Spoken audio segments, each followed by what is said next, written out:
ma lancé live bi benn yoon.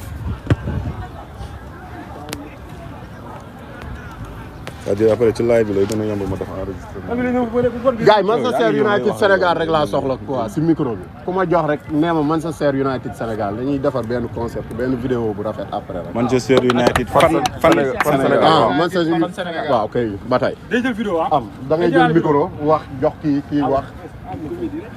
gars c'est l'association dont vous représentez Manchester United fan Sénégal c'est différent de Manchester xaw ma ni ngay waxatee Manchester waaw c'est différent donc le fan là si vous l'amenez pas c'est pas la peine. kon lañu wax 11 bi après mu jàngal leen ko Fada jàngal nag jàngal soriwul da doon daw jàng école rek. ok sama gars yi comme ni ngeen ko doon waxee rek ah donc association baa ngi nii en live.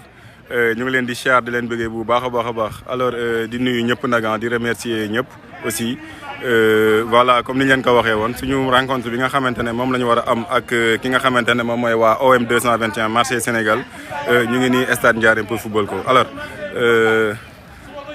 ndaanaan yaa ngi nii donc ils vont se présenter ñoom ñëpp kenn ku si nekk si ñoom wax leen li fi nga xamante ne mooy turam association bi ñuy représenté muy Manchester United Fan Sénégal ils sont tous là di leen ñaanal nag yàlla na leen yàlla may ndam ndax vraiment c'est un défi qu'ils doivent relever l'équipe n'a jamais été battue te du tey la war a mën a am équipe bi ñuy footballal aussi bi ñuy mujjee football ak moom on l'a battu 6-0 alors tey ñun dañoo war a confirmer waat suñu état de forme bi nga xamante ne itam gars yi nekk nañ ko alors di leen wax nag ngeen présenté wu allez bismillah. Donald Franky Mendy borom DK 17 shop maa ngi. voilà borom DK 17 shop di def liggéey bu am solo itam ci au niveau de Yeumbeul et c'est un gars qu'on suit de loin c'est un gars qu'on suit quand même gis nañ ne ak Yeumbeul Guédiawaye yëpp parce que gis nañ ne académie bi mu ngi ciy liggéey lu am solo itam ci xale yi gis nañ jeu yu bëri yu muy def alors acca ñu bàyyi la nga gérer.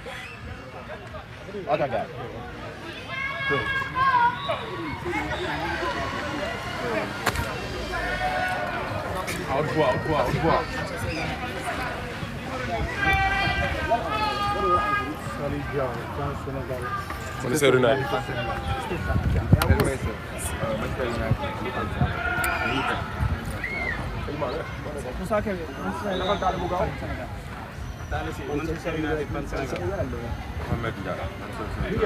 capitaine.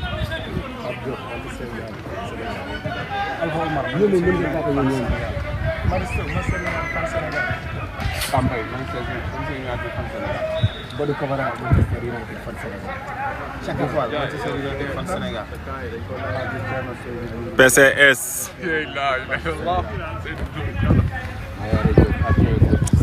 coach. Mamza. Laye Herrera.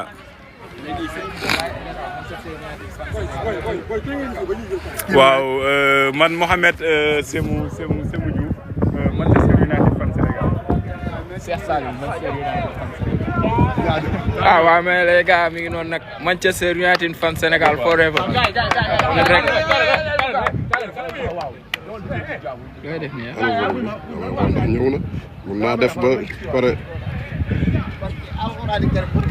mi ngi nii ci ma. mu ngi wax. waaw mu ngi wax. jëlal nga déglu. comme ni ngeen ko xamee comme ni ko gars yi waxee ci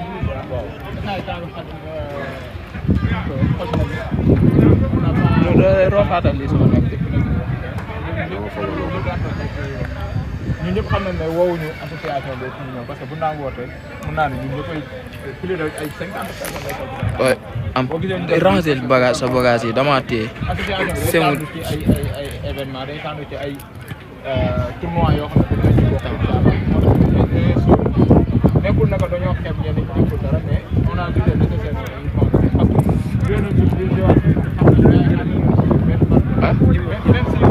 waaw maa ngi ñëw mais tamit day comprendre mais tamit ci biir ñëw nii tamit dañuy comprendre kenn day comprendre ñun ñëpp ñëw na buñ sañoon ñëppay ñëppay tolloo temps mais loolu dañ ñëpp xam na ne pro yi ñuy fay xaaye sax ñi nga xam ne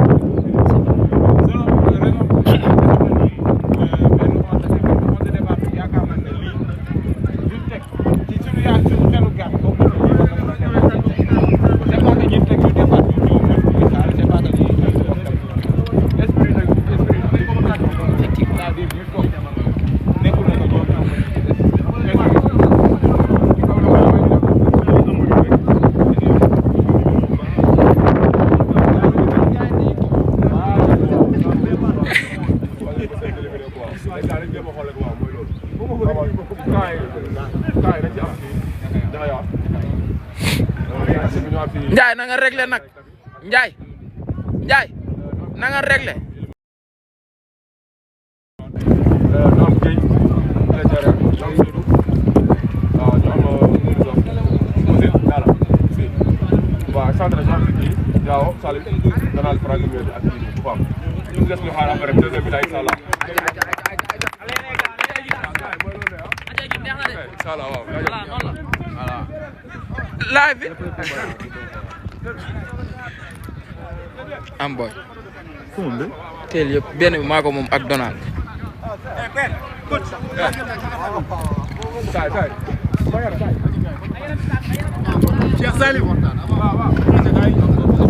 sama téléphone mën na ko animateur ko bu mag bi mën na photo famille bi de c'est moom mi ngi ci live xaaral ñu pare ma jàppal la. bon benn sachet ay jënd ma. xaaral kenn jox ma dara sama xaalis c'est bon argent la. non ay mu pare. yow marché bi dañuy fan ci kaw. ku may teree am fee laa gisul. père mënoon ngaa indi daal li nag. non. peut-être bàyyi ma mat si kii rek. mbaa mat si team bi. waaw team bi rek. yooyu mat su mag la quoi.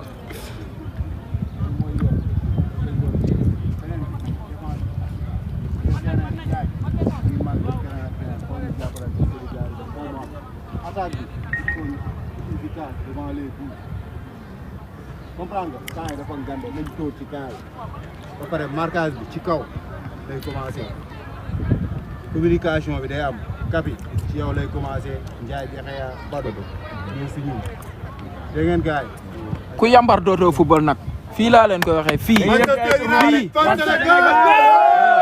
ku yambar dootoo football taxaw leen ma defal leen photo famille yow Badou yow sa àdduna ni nga ko bëgg a jàppee mais baax na.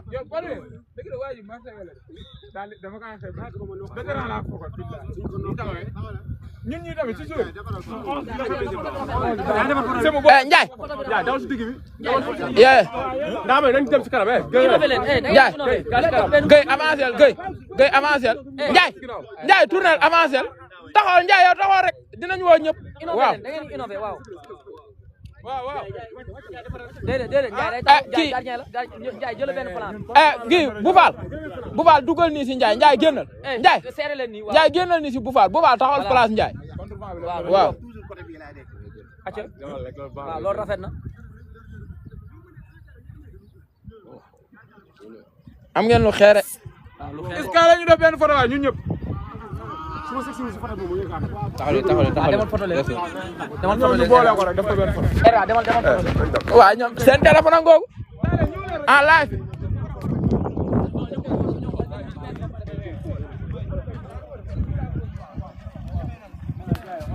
waaw nooy neex yaa ngi nawa yaa ngi mooy ko gaa yaa ngi. waa Marseille live baa ngi nii gars yi waa Marseille la ñuy football ngeen bal ñu tuuti nag ils vont se présenter kenn ku nekk si ñoom. aja grand waaw. waxal OM 221. aja waaw. aja yow. Mor Mbaye. waaw OM 221. aja man Ibou Dieng OM 221. bismi. Maya Pidiri OM 221. aja Owa Babacar OM 221 bismi. Daouda OM 221 waaw. Amadou OM 221 aja Khassim OM 221. waaw. Bastiam OM 221. aja Pape Samba Diop OM 221. ah naas mais dañ leen dóor nag. waaw loolu mën naa nekk. waaw loolu moom mën naa nekk.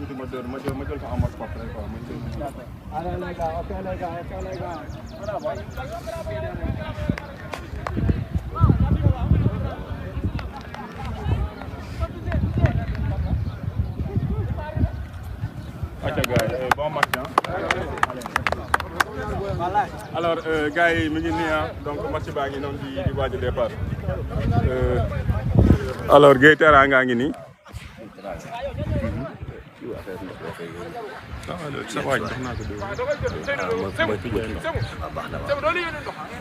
jën fay naa ko bu yàgg. Donald mais ndox lay laaj de. waaw Donald DK 17. gars yi alors yéen a ngi gis gars yi ñoom ñoo nekk gum pour l'instant ci banc bi match baa ngi noonu di waajal waa Louga yi gis ngeen leen Louga lañ jógee ñëw borom United wala bi Tafsir lay wuyoo CR7 waaw le grand conseiller de l'association mu FS alors gars yaa ngi nii ah ma leen ma tuuti ma dem lijjanti leen ndox bi nag. ndam rek waaw ku sell Memba yow foo laqatu non non yow kay da ngaa tardé nag yow kay da ngaa yéex a ñëw tu es venu tardivement wala non non maa ngi lay doon gis parce que ba sànq bi may tourné laa gis ngay taxaw di filmer bàyyi wala xel parce que alxuraan karim ok guys nice nii ah waaw gars yi nag bon match baa ngi nii di waaj a départ gis ngeen gars yi ñu ngi nii ah ñi nga xamante ne ñu ngi ko doon laaj match baa ngi nii di waaj a départ match Marseille ak Marseille OM 221 ak waa Manchester United fan Sénégal léegi match bi départ boy teel moom da ngay waxal ok les gars match baa ngi nii di waajal commencé quoi fan mu FC Sénégal ak Marseille 221 Sénégal quoi ñu ngi nii stade Ndiarème tey ci dimanche bi le 27 bi incha allah waaw mi ngi nii de gars yi di gérer échauffement bu xaw a simple nii tuuti rek avec les gars mi ngi nii. non kii rek moo doon naan Donald moo doon naan na ba pare tegal na la.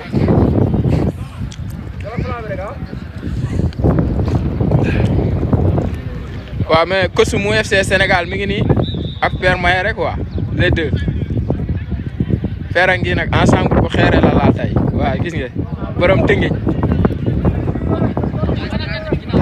match bi nii carrément li koy zoom ah loo bëgg da nga ko bëgg a zoom lii ngay changé cadre.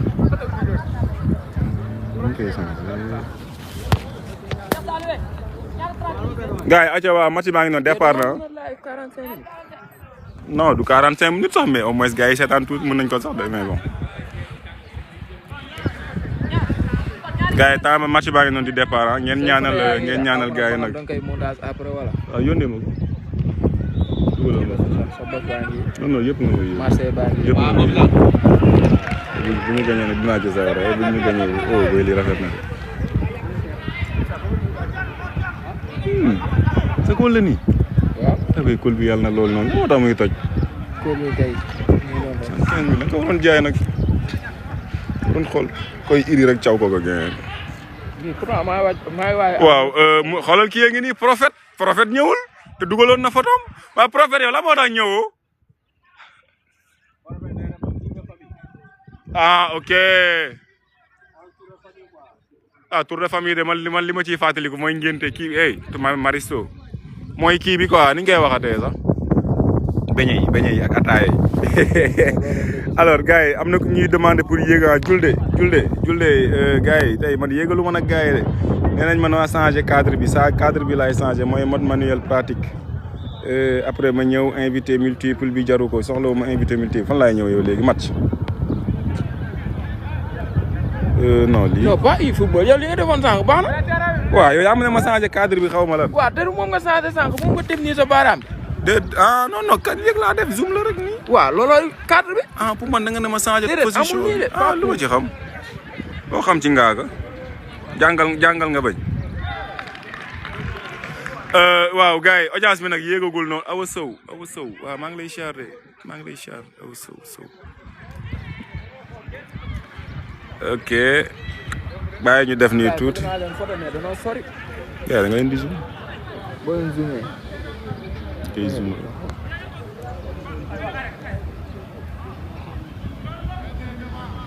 Marseille qui a le ballon Marseille qui attaque actuellement vraiment début match bi nag Marseille moo téewagum possession bi pour l'instant Marseille a vraiment la possession pour le moment attention am na ku tëdd fële. donc moo tax arbitre bi tiré fin temps donc vous avez vu ça c'est notre coach bi yor li nga xamante ne moom mooy association bi mooy mu FS bi le mancunien mu ngi nii di wuyoo Mamza yéen a ngi koy gis. acca gars yi tribune baa ngi ne le ñoom gars yi ñu ngi ne le ñoom comment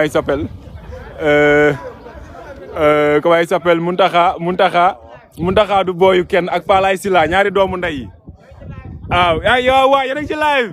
waaw mais da ngeen di ñëw ñoom ñu gis leen ngeen gis ki nga xamante ne moom moo gagné tournoi e-football bi mooy Palaay Sila mu ngi ne la toog ak Muntaxa bi nga xamante ne c'est le grand organisateur tey vraiment ñoom ñaar ñëpp ñu ngi nii jox nañ ko itam li nga xamante ne moom mooy maillot bi nga xamante ne moom la ko gars yi waxoon ne moom lañ koy jox maillot extérieur bu weex bi la ko gars yi jox alors vraiment ay nitu kàddu lañu lépp lu ñu wax dañ koy def alors gars yi ñu ngi ñaan yàlla nag yàlla nañu yàlla may ndam gars yi nag manqué ñëw ñaanal leen gars yi ñu gagné pour l'instant 3 minutes moo demagum pour l'instant 3 minutes moo demagum gars yi ñu ngi ci actuellement li nga xamante ne moom mooy 0-0 voilà alors voilà gis ngeen de gars yi gis ngeen de macha allah alors coach baa ngi noonu alors macha allah gars yi jërë ngeen jëf ci tapotage yi merci beaucoup.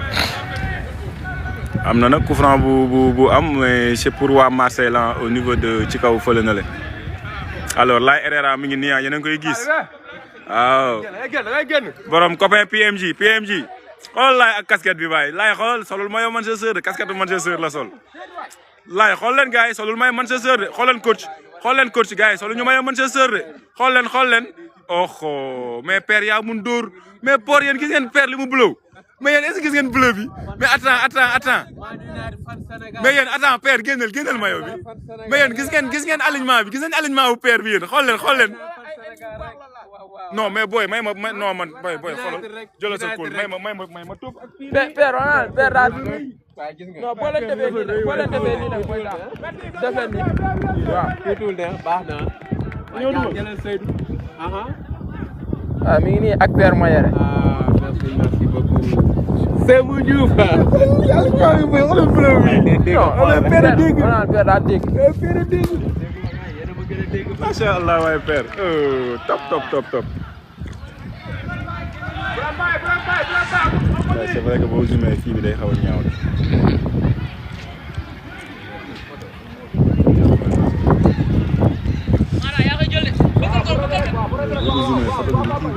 comme boo ko defee portrait boo ko zoomé du lii quoi xanaa nga def ko lii waay nu mu tuddati photo normal. non portrait mën nga ko def portrait mais ma genre da ngay bàyyi bu mu jege la. jege la waaw.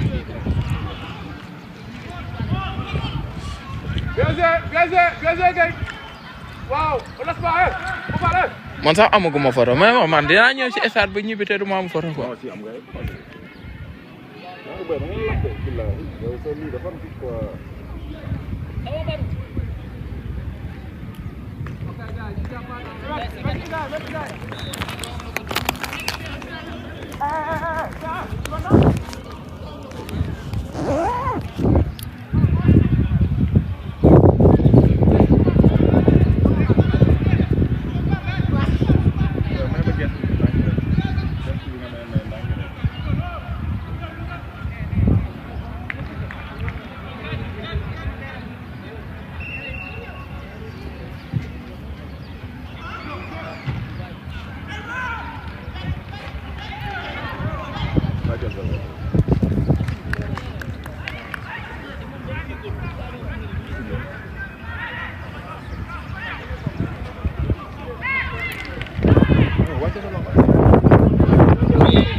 Ndiaye daa blessé quoi Ndiaye.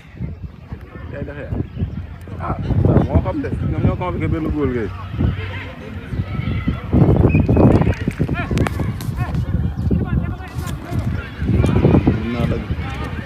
daa mun kay.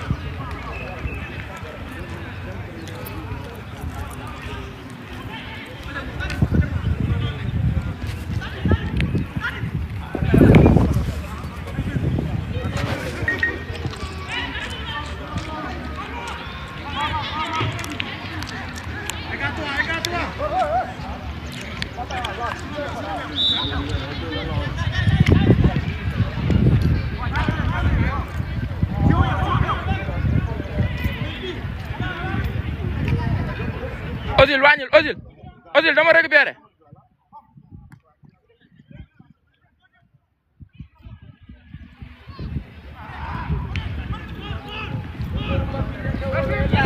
Allez, vous, allez.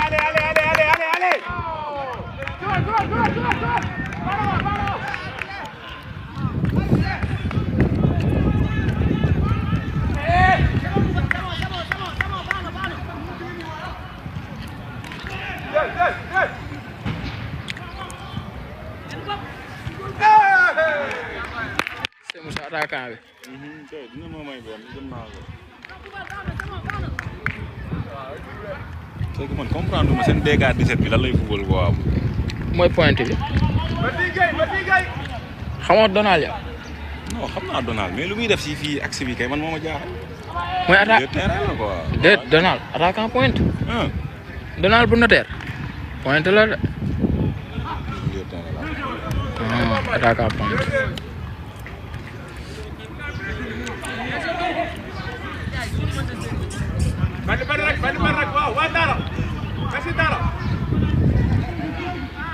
bu tiré dara la ñu jàll ñoom. ba Gueye doon dóor li.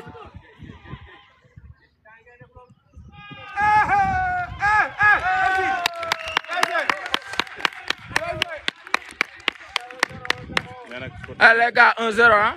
pour Manchester United. gars yi dugal nañ waaw.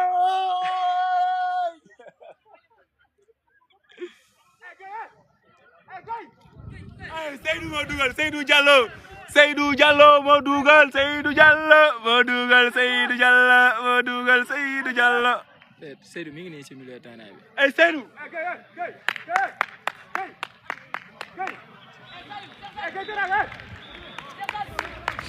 bàyyi ko loolu.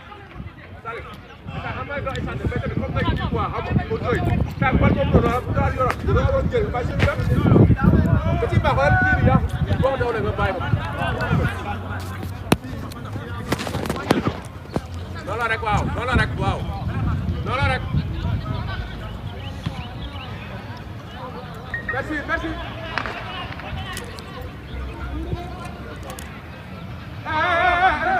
fais la passe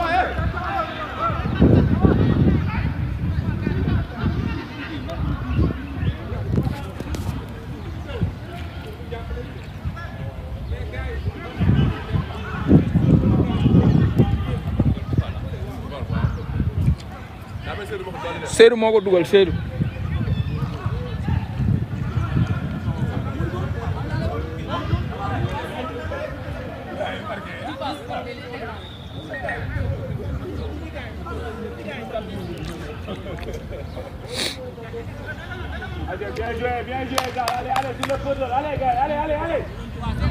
Badou à 0 Badou 0 merci.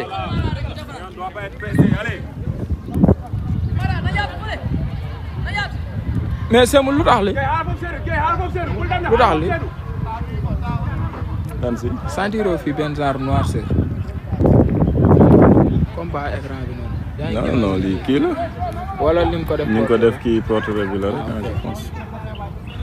et Obito booy gars yi ñun ñoo mënee 1-0 ah mu FS Manchester United fan Sénégal moo mënee gum 1-0 bi kii nga xamante ne mooy suñu milieu de terrain bi Seydou Diallo di président comité sportif bi sol maillot numéro 10 moom mooy wax na le xaaral ñu def ni ngeen xàmmee ko moom moo nekk na le moom moo sol numéro 10 boobu ngeen di gis kooku moom moo dugal bu Manchester United bi bu fan Sénégal instant bi gars yi ñoom ñoo yéen a mënee gum 1-0 alors Manchester nag tàmmal nañ ñu benn affaire à chaque fois ñoom bu ñu dugalee après dañuy lâché waaw j'espère que nag loolu du topp fans yi ah la RRA ngi reetaan gis ngeen ko la RRA ngi nii non mais parce que non dañu waxante dëgg rek gars yi xoolal dañuy waxtaan nag wax dëgg déggal nee na bii du yooyu boy gars yi xanaa lu ñu def comme Manchester bële dugal ba pare di enquête rek bii du yooyu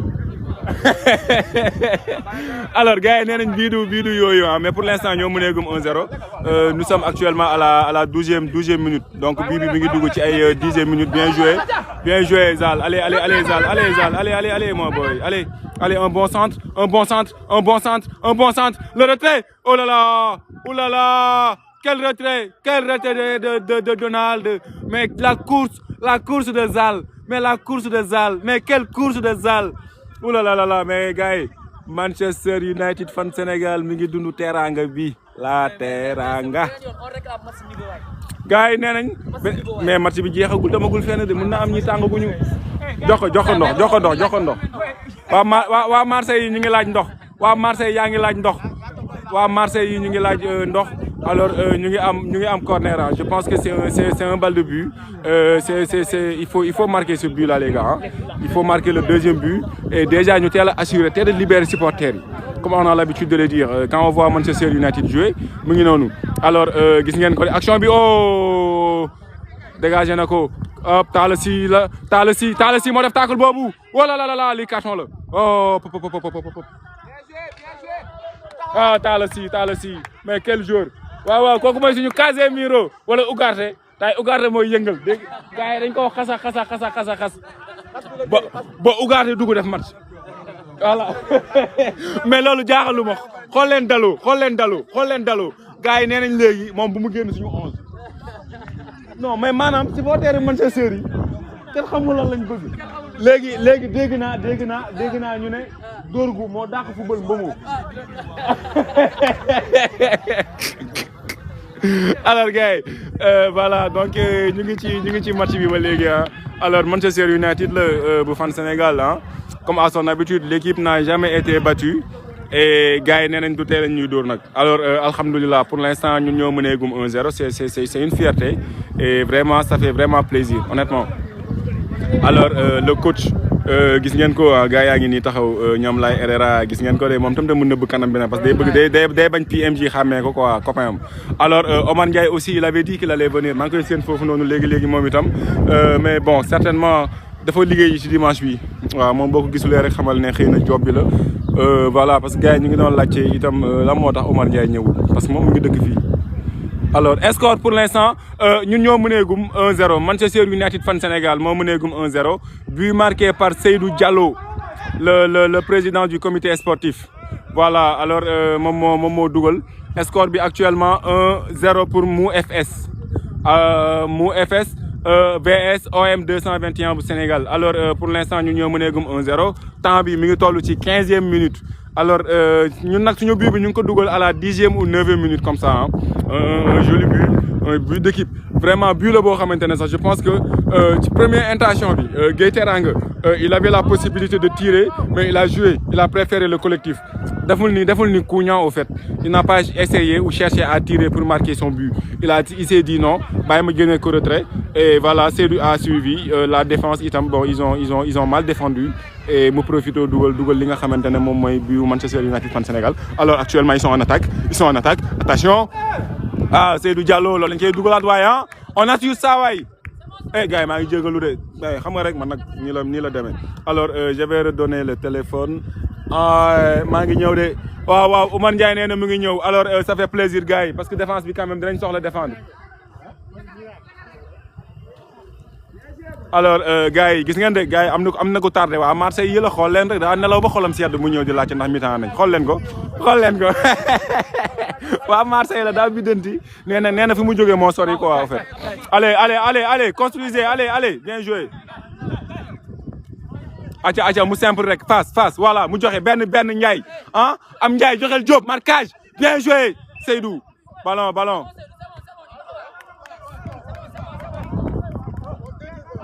aja guys kii mooy Seydou Baye kii mooy Seydou de der la xam nga der bu ñuy wax der rek moom la du bàyyi dara jaajëf bien joué guys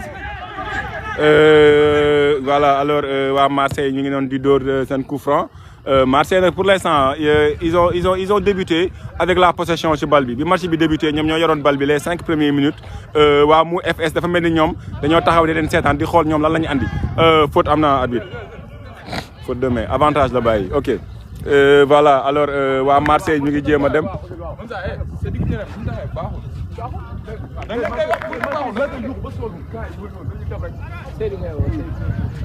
alors le coach malheureusement moom mooy arbitré moom moo tax ngeen di dégg muy wax ak adjoint am naan ko milieu de terrain bi ñoom ni ñuy taxawee baaxul alors taxawaayu milieu de terrain bi c'est vrai que y a pas du jeu actuellement Seydou moom moo fa nekk Gueye Teranga ak kële nga xamante ne moom mooy Talla Sy alors ce sont les trois qui sont au niveau du milieu de terrain ak ñoo xamante ne on joue en 4-3-3 quand même avec vraiment deux récupérateurs benn milieu défensif comme Seydou Diallo actuellement au niveau de l'attaque yi ngi noonu allez Zal allez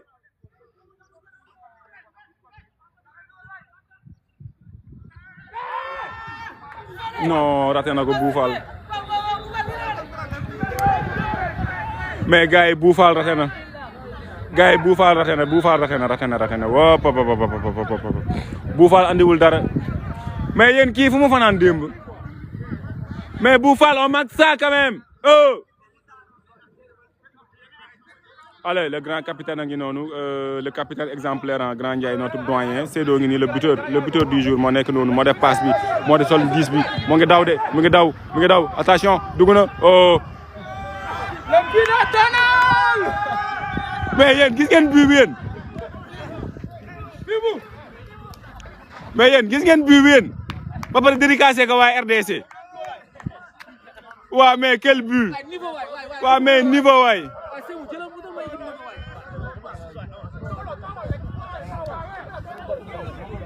mais attends ñii la moo tax ñu changé góol.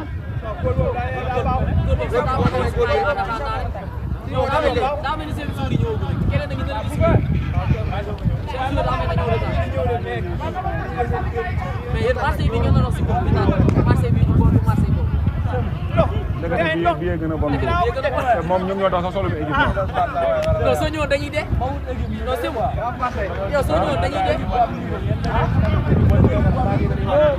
ah mais équipe na nekk association bu am niveau mais pas ay sélection quoi. non c'est bon yow soo ñëwoon dañuy dee yow heureusement ba si ko ba si woon ñi dañuy dee te défense bi xajul sa kaw. te nag ñàkk wóolu samay tànk sama bopp moo tax ma ne jarul sax may ji ma def quoi que ce soit. yàlla fii boo ñëwoon da ngay dugal parce que lii. waaye bàyyi mu jàll ndax mu am niveau. kii de dañ ko bëggoon a may sarax pour mu dugal mu bañ. boy gars yi nag billaay neexul ba neexul mais man ragal naan dinaa simee bi dugg si terrain bi de parce que lii moom foog ma bokk si ñuy foo quoi. oh wow faute. ok bien joué may ko mu jóg oh. sa coéquipier la xaar ko mu jóg gaañu na de xool leen ko. waa Marseille actuellement score bi mi ngi toll ci 2-0 donc Donald bi ngeen di gis ni DK07 moom moo dugal le deuxième but un but extraordinaire un tir de loin bien vrai que nag bon camp yi gardien bi fa nekk moom mooy loolu mais quand même il a marqué un joli but il a marqué un très beau but Donald. kii da leen bàyyi seen sago non jëwatuma de lii ñoo leen mën non lii kay du ñoo leen mën boy. Guèye mooy fixé bu bàyyi Seydou bu tourné moom non li su ma seewoon mu jeex. amuñu góor quoi. Guèye yow yaay taxaw bàyyi Seydou bu tourné yow taxawal. ngeen de coach yaa ngi nii gis ngeen. yow taxawal sentinelle fixé bàyyi Seydou bu tourné waaw yow fixé sentinelle taxawal devant la défense voilà. alors coach baa ngi noonu nag ci terrain bi la nekkoon di arbitrer mais bu mu demee ba gis ne équipe bi ni ñu taxawee baaxul dafa fi point joxe pour mën a ñëw rek coach alors voilà donc il essaie de refaire son milieu de terrain rëy na non mais El Hadj mais woo pop Donald kay bii bu rëy la dugal vraiment un but extraordinaire un but vraiment top bii bu rëy la dugal macha allah alors voilà Boufal oulala tir bi baaxul on doit pas être pressé United actuellement mu FS moo mën a 2-0 but bi barke Rasulullaay prophète bii bu rëy la ki nga xamante ne moom mooy DK 0 DK shop DK 17 DK shop dugal mooy Donald actuellement moom moo pointé moom moo jël sama place nag tey alors bii bu mu dugal rëy na trop macha allah félicitations à lui alors Kassim mu ngi joué wala Kassim mooy kan Momo Bayis mais nag quand même gars yi ngeen baal ma de mais quand même Marseille moom je pense que niveau bi des na de Marseille bi moom niveau bi des na gars yi ngeen baal ma nag je vous respecte quand même ay joueurs yi lañ mais bon li ñuy gis nii moom xam naa ne niveau bi des na quoi vraiment niveau bi des na quoi quand même on s'attendait à un match beaucoup plus parce qu'on se rappelle on a déjà eu à jouer avec eux jot nañ jouer ak ñoom y a 1 an et demi ou 2 ans ñun ñoo leen dooroon 6-0 et jour boobu noonu nag yàlla suturaaloon na ma sax j'avais fait un doublé et tey te deuxième mi-temps laa duggoon nag de 15 minutes de la fin ma def doublé ñu dóor leen 6-0 tey gis ngeen taxuma sax dàll yi xool leen tey taxuma sax dàll yi baa ngi nii gis ngeen xoolal taxuma sax dàll yi barke yàlla mais quand même pour l'instant ñu ngi mën a 2-0 attention oulala erreur u gardien bi corner la kay jigéenu si la mais Dexeya bi moom naroon naa sara ok communication entre la défense et le défenseur et son gardien loolu la ñuy tam c'est pas bon alors Diouk ñu ngi leen di siyaara tey ma ñëwul moo tax waaye Momo waaye waroon nga ñëw nag quand même parce que gars yi yàgg nañ leen ko wax quand même association bi yàgg nañu waajal match bi ça fait 1 mois ñu ngi ko doon waajal mais quand même OM des na nag OM quand même niveau bi ñuy gis nii moom des na mais quand même ça fait plaisir de voir que y a des fans de OM au niveau du panel buy soutenir seen équipe match bi jeexagul nag demagul fenn premier mi-temps lañ toll de 2-0 et nous sommes à la 23e minute. Score pour l'instant 2-0 pour Mou FS. waaw ñu ñoo mëneegum waa Marseille 2-0 un super but bi nag deuxième but bi moom un très joli but. bul découragé waaw. xaw ma da nga doon dóor xaw ma da nga doon paas. bal bee kii rek bal bee. ngeen de gars yi. ay Ozil waay. waaw mais. Ozil mën a paas. mais booy gis ngeen but bi yéen. mais yéen gis ngeen but bi yéen.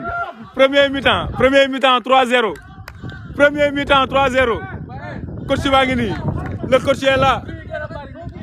dégg nga nee na but yi gën a bëri nee na nag but yi gën a bëri. non mais coach ngi nii. ah mais coach ba bu ñu ñëwee mi-temps score bi du changé. waay loolu neex na waay félicitations alors Mou FS mi ngi doon dugal 3e but actuellement score bi mu ngi nekk ci 3-0 ñu ngi toll ci 24e minute voire 25e minute parce que nous sommes à la 44e seconde wala 45e seconde 45 secondes 46 secondes alors Boufal moo dugal 3e but il a trop raté nag quand même waaw mais la passe mais quelle passe de Ozil Ozil c'est Talla Sy Ozil mooy Talla Sy moom ngeen di gis nii moom mooy Talla Sy mais quand même un très bon match pour l'instant 3-0 pour waa Mou FS waaw 3-0 pour waa Mou FS je pense que ñii waroon nañ leen mën a yóbbu démb rek match bi contre RDC ñoom ñu football ko non ils allaient gagner le match voilà donc ñii tey je pense que Pape Thiaw ñi la waroon convoquer rek ñu ñëw gagner RDC alors attention gars yi jeexagul quand même il faut rester concentré quand même gars yi ñu ngi am danger le doyen mi ngi noonu le capitaine de l'équipe il ne perd jamais quand il est là rek xel day dal alors Gueye Teranga on assure yóbbul Salam yóbbul Salam yóbbul acca rombal waaw acca déedéet Salam yow yaay avancé allez bien joué team bien joué encore bien joué champion bien joué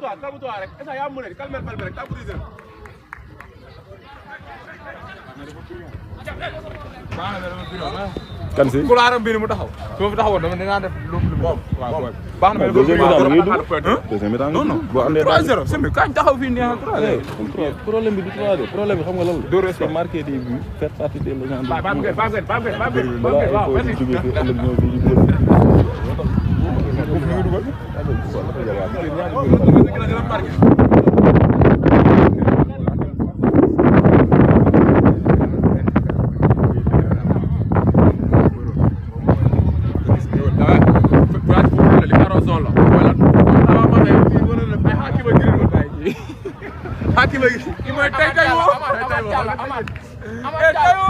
daal ay daal plastique la laal gars yi waa Marseille joueur Marseille boobu gis ngeen ko ay plastique la laal ay plastique mi ngi noonu xool leen ci kii bi waa Marseille yi xool leen daal tic la sol tic daal plastique la sol daal plastique la sol attention gars yi attention ballon dégagé bien joué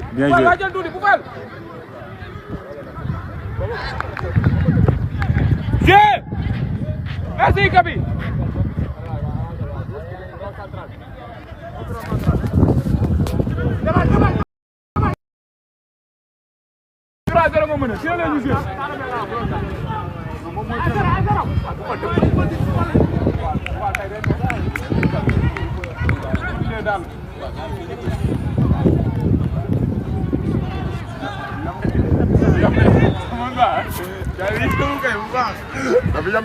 merci beaucoup du yoon de On calme les gens les gars, calme les gens. Ah gars yi moom actuellement ñu ngi ci 3-0 ah mu FS moo mënee 3-0 waa Marseille première période lañ toll nii ñu ngi toll ci 27e minute voire 28e minute alors le latéral bi moom mooy jël loolu alors yóbbu. Gars il faut savoir organiser voilà bu leen yàkkamti voilà bien joué Gueye.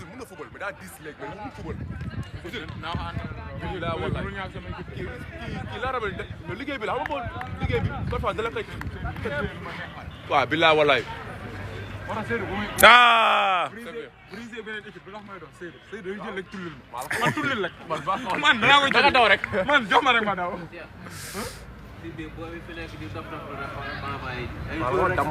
yow li séwul dafa bëgg li nga doon wax rek li nga doon ko rek c'est ma solo ñëwul maa ngi nii voilà waaw maa ngi nii di arbitre badu baaw na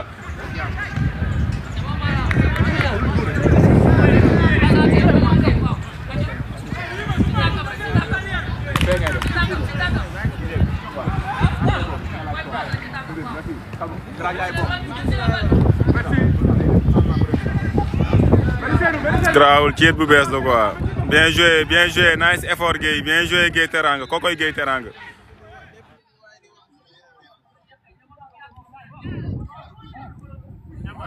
alors gars yi waaw ñoo ngi mëneegum pour l'instant 3-0 United moo mëneegum 3-0 mu FS waaw ki nga xamante ne quand même mooy Seydou Diallo moo dugal premier but bi Donald moom moo dugal deuxième but bi Boufal moo dugal troisième but bi vraiment le match bon jeexagul nag quand même match bi des na parce que match aller bi ñun 6 lañ leen dóoroon alors tey war nañ leen war a mën a dóor lu bëri honnêtement li may gis nii quand même gars yi ils pensaient que quand même on va jouer benn Marseille boo xamante ne Marseille niveau mais quand même li ñu gis nii niveau bi des na quand même le niveau de Marseille reste vraiment ça reste à désirer mais bon c'est un match peut-être xëy na tàngaguñu ñu ngi nii am nañ occasion de but am nañ occasion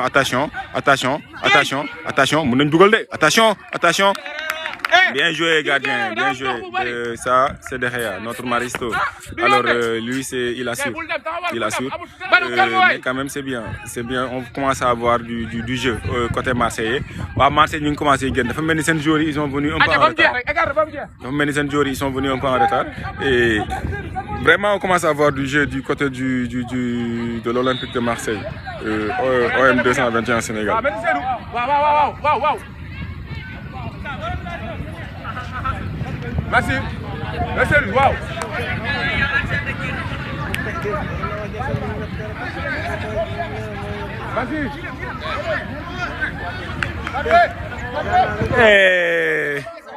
naka la frère PMG waaw aja dugal nga teg gaa ngi sule mais boo football aja waaw baax na aja bëggal ma ko bu baax cero ah tale ma ko jox gaan waaw des na ci yow bu tax mu simi jox la ko am jël na ma yi jot non man daal yi daf naa xat de daal mooy xat bu la xat la ma xat na ma dama dindi sax semaine bi pour mun koo sol Seydou bul taaw yàgg quoi oh mais quand même Marseille ñu ngi commencé ñëwaat ñu ngi ci seen temps fort quand même depuis benn 2 ou 3 minutes Marseille quand même ñu ngi ci seen temps fort et ils vont aller chercher leur premier but et ils sont en train de chercher ça actuellement nous sommes à la 31e minute voire 32e minute hein voilà 3 non Guèye daa yor jabar na ngay bàyyi xel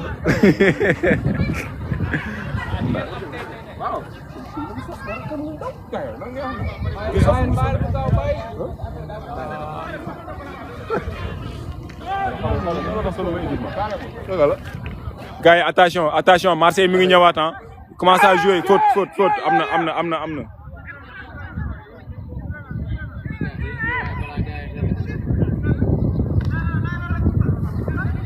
gars yi Marseille ñu ngi commencé ñëwaat quand même et loolu c'est pas normal 32e minute ñu ngi am benn coup franc bu am solo bu placé et voilà Sénégal moom xam nga rek bu coup franc amee ku nekk da ngay njëkkante ak ñoom. Jamal Info ñu ngi koy char grand bi sa team bi moo mëneegum 3-0 quand même ñu nag waa OM ñu nag waa Marseille ñoo mëneegum 3-0 ñu ngi lay bëggee bu baax a baax Jamal Info alors mais quand même Marseille mi ngi commencé di retrouver niveau ma quand même vraiment temps fort bi ñoom ñoo ko yor depuis 5 minutes depuis bi mu FS dugalee seen 3e but bi ba léegi vraiment ñu ngi fippu pour dugal li nga xamante ne moom mooy seen premier but alors vraiment itam.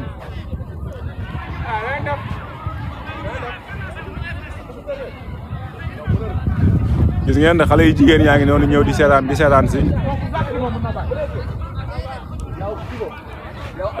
gaa yaa ngi nii jigéenu mu FS yaa ngi ni ngeen di gis ñu ngi nii di ñëw pour supporter si alors le coach est là macha allah voilà alors gars yi coup franc baa ngi nii vraiment coup franc boo xamante ne c'est un coup franc vraiment dangereux et mën na dugg nag quand même yàlla bu mu dugg aussi et vraiment waa Marseille ñu ngi taxaw ñoom ñëpp pratiquement ci bal bi mais y a quelqu'un boo xamante ne bàyyi nañ ko pour mu dóor ko il s'est présenté tout à l'heure avant le match voilà gars yi malheureusement mais quel match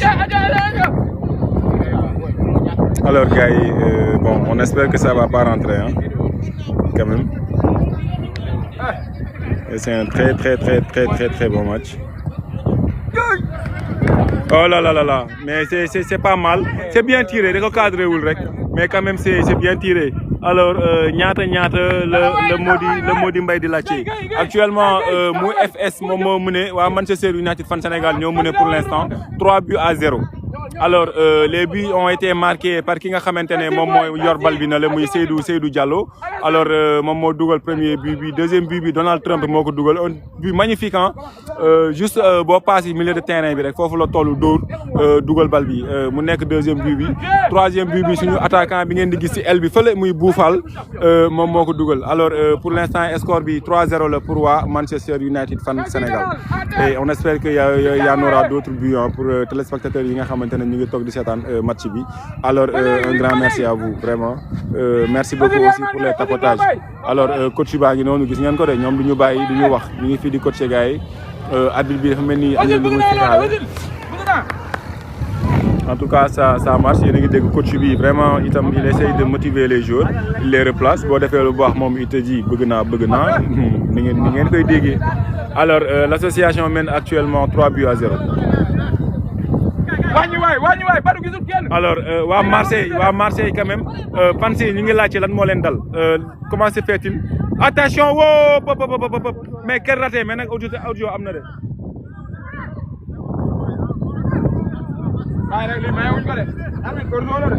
Seydou moom il est sérieux dans tout Seydou rek quand même waa Marseille ay ci Cheikh Amorim waaw gis nga esa bi mi ngi nii de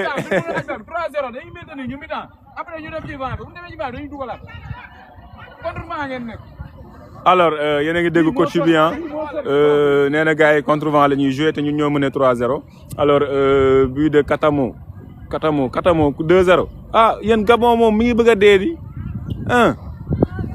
kon noonu la demee wala du Gabon mooy football noonu moom laay seet noonu ñu mëne ko 2-0 ah Gabon yi ñoom comme waa Marseille nii nag aca allez les gars alors c'est un très bon match ñun nag peut-être ngeen gis ñu deuxième mi-temps bi ñu futteeku dugg ñëw tam dugal suñuy but non dama leen di tooñ tey moom ñëw ma ko football quand même parce que niveau bi may gis nii ça me donne même pas envie de rentrer attention oulala ah dafa mel ni ils ont changé de gardien quand même gars yi ils ont changé de gardien dafa mel ni changé nañ gardien et voilà waa Marseille actuellement ñu ngi gën a ils ont plus la monopolisation du ballon ils jouent plus la possession maintenant que vraiment avant parce que en fait ñoom ils ont débuté comme ça le match mais dafa mel ni ils avaient du mal avec seen yenn défenseurs yi mais quand même ils commencent à mais nag voilà avec un Seydou vraiment c'est un bon milieu de terrain c'est notre Casemiro en quelque sorte on joue en 4-3-3 voilà pour ñi nga xamante ne xëy na ñoom ñu ngi doog a ñëw donc au niveau de la défense nous jouons avec 4 défenseurs pas comme 3 défenseurs yi mooy comme journée bi passée attention ok hors-jeu la parce que bu ñu xoolee journée bi passée gars yi bëri dañ may laaj naan mais Manchester United ban système la doon footballé ndax système à 3 défenseurs la doon footballé ndax système à 4 défenseurs la doon footballé parce que en fait ñu bëri dañuy li leen jaaxal mooy naka la ñuy boolee Dalot ak Dorgu ci benn aile. Donc les gens se demandaient mais coach bi lan la doon jouer en fait bien joué alors mais nag je pense que le coach il a débuté avec un 4-3-3 en mode losange voilà et la permutation bi daan am faral di am li si entre Dalo ak Dorgu itam bien joué nice defense ça vient téye rek derrière voilà derrière taxaw xaar ko taxaw mayaat ko solution foofu rek voilà on avance Talla jógal foofu may ko solution bi bu yàgg la faute voilà un défenseur doit jouer simple quand même moom la coach bi di wax noonu et c'est comme ça itam il faut être simple dans la vie am nga ay solution joxel boo amulee solution dégagel donc quand tu es acculé dégage le ballon ba ñi nga xamante ne dañuy play xam nañ li may wax alors quand même contre-vent la itam teg daf siy jouer c'est important de penser un peu à ça ñu ngi toll actuellement à la 38e minute alors 7 minutes moo des rek pour ñu mi-temps et United actuellement moo mëneegum à l'heure où je vous parle moo mëneegum ba léegi Manchester United fan Sénégal 3-0.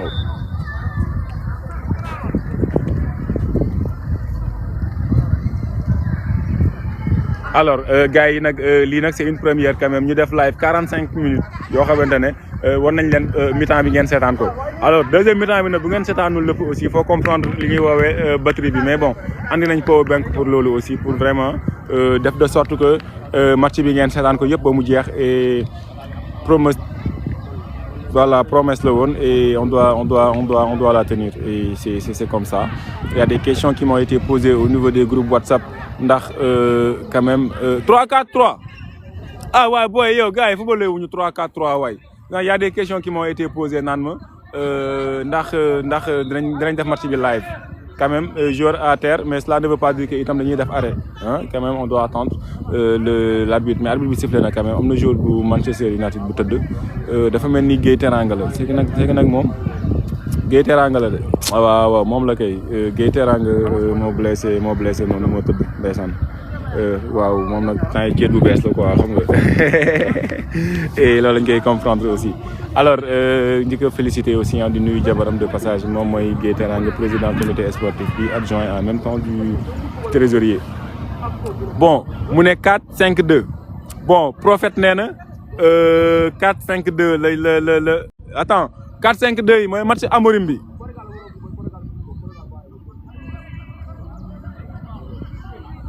waaw ça moom laa lay expliquer moo tax nga gis Prophète gars yu bëri dañu ma daan laaj naan ma mais yow Amorim ban système la andi tey parce qu'ils avaient du mal à comprendre ma ne leen nag ci phase de jeu yi le système bi di parfois di changer ça c'est vrai parce que quand même système bi ñu footballé bëri na mais bu ñu xoolee en fait en temps normal on a joué avec un système de 4-3-3 en quelque sorte voilà mais nag kii nee na 4-4-2 itam joué nañ ko parce que à un certain moment da ngay am Cunha am Sesco vraiment dëgg la wax de ci phase de jeu yi ngay le système bi di changer et vraiment itam par moment dañ daan défendre au niveau du milieu avec li nga xamante ne moom mooy 5 milieux de terrain voilà et bi ki nga xamante ne moom itam génn na muy Casemiro le système a encore Omar Ndiaye ngoog suma gaay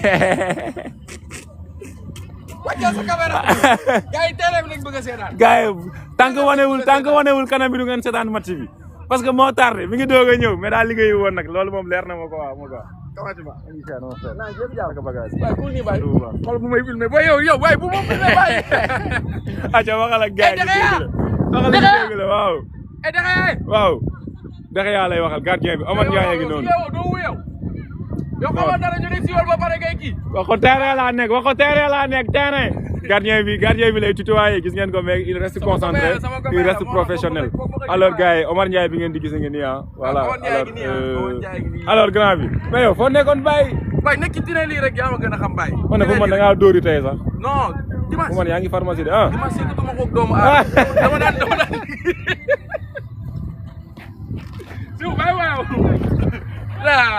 wër na yàlla ba may nekk fële la laa doon liggéey dimanche mais léegi c'est que yooyu pare nga ci dimanche yi daal yaa ko moom dimanche ak jour férié non wala moo tax futee goo ñëw fii futeeku saa bàyyi ñu kii nii rek noonu la am naa lu ma métti sax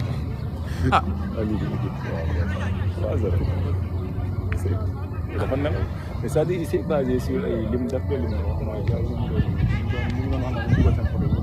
loolu la bàyyi te danaa am na ñoo xam ne dugal nañ ko dugal nañ ko ah bah oui ma laaj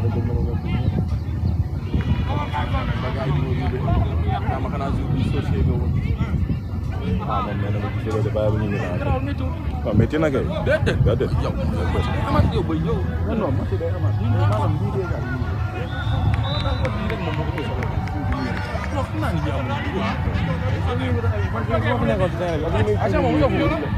Cheikh mooy coach.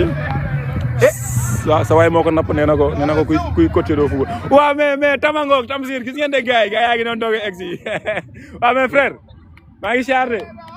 waaw gars yi yow mu ne gum 3-0 de gis ngeen de premier mi-temps bi nii mais Marseille de ñoom dañoo def ay remplaçants yu dul jeex si premier mi-temps bi man damay ragal deuxième mi-temps bi est-ce que danañ am ñu dugalaat sax ñoom. ah ñu duggoon xanaa ñu duggaat. waaw xanaa loolu ñu may leen loolu léegi waa Marseille léegi jël ma léegi waa Marseille léegi ñun nangu nañ léegi ñoo leen ñu may leen ngeen dugal 2 joueurs de plus ngeen joué 13 contre 11 léegi ñoo leen ngeen dugal à 13 contre 11 léegi ngeen jàpp waat ni yéen fu ñu leen jàppee rek def leen lii daf amatul benn suspense. waaw gis nga amul suspense quoi instant bi nii moom c'est un peu ça malheureusement bien joué petit moom nag c'est un bon latéral. terrain bi instant bi ni ay kii ñoo fi nekk ay Ari Amas ñoo fi nekk. yéen a ngi koy dégg. kadoor yi ñu fubal ay Ari Amas ñoo fi nekk. gis dégg nga de nee na booy la andi. day yéeyaate de. tey daa maye benn moo njëkk a dugal. Seydou waaw moo njëkk a dugal. non daanaka la. moo njëkk a dugal. non moom nag dafa namoon terrain en fait parce que ñaari rencontre yi ñu mujjee def yu footballul. ah c'est vrai affaire boobu nag xam naa moo ko xaw a jàpp quoi moo tax léegi rek na gars yi def sélection parce que itam dañuy waajal tournoi te itam mën nañ jékki-jékki am benn invitation à l'extérieur. foog gars yi habitué wu ci loolu quoi. ci loolu la nekk. tay fii la nekk di raté rek. waaye day métti kay. day métti kay. da ngay mel ni man bi ma xamee ne man sama yaram ça va pas damaa toog jàpp ci yàlla ñi da ngay gëm yàlla su ma neexoon ma ñëw dugal laa sama photo ak lépp. li nga def kenn xamul lu mu doon. après nag classe ko si foofu dégg voilà mooy suñu maristo bi mooy Dexeya il a commis une erreur wane ñu leen match bi sax parce que boobu ba léegi ñu ngi ci ay yab nañu nag Omar waa Marseille nee na yab nga ñu nag ndeysaan mais pourtant dëgg la wax nag. dëgg la wax de kii la noonu ngeen dugal 13 joueurs. Maam Saliou. non Maam Saliou rus nañ tur bi quoi rus nañ tur bi xaaral ma def ni naa la sax comme ça bu ma wax mais ñëw nañ ñu may ne ngeen Maam Saliou wala nga ñëw. Maam Saliou nee na nga ñëw mais nag xam nga mais nag xoolal maam nañ ñem ci maam bi rek parce que Saliou bi quand même xam nañ ne boo ñëwee ba yenn affaire am. alors attention Marseille qui marque attention Marseille réduire na score bi Aubameyang dugal na Aubameyang vient de marquer alors ça li nag moo tudd riposte quand même 3 buts à 1 maintenant 3 buts à 1 gars yi quel but mais joli but am na doole de changement yi kay am na doole am na doole am na niveau de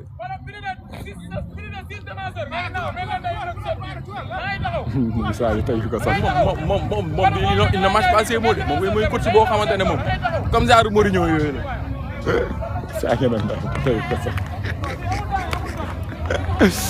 dëgg la bal bi du yoon bi du yoon c'était pas normal match bi clean sheet lañ si waroon a génne.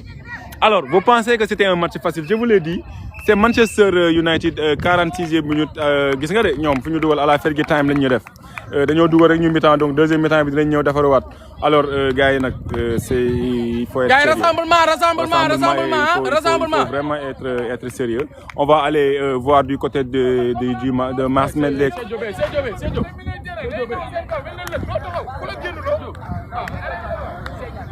alors gars yaa ngi doon di mi-temps ñun nag dañuy dem quand même Maristo ngi nii quand même c'était pas clean sheet lañ doon xaar quand même mais gars yi gis ngeen leen mais ñun nag dañuy dem ci côté waa Marseille quand même parce que c'est eux nos invités bon duñu suñuy invités sax parce que ñoom ñoo ñu demandé un match alors mais quand même waaw.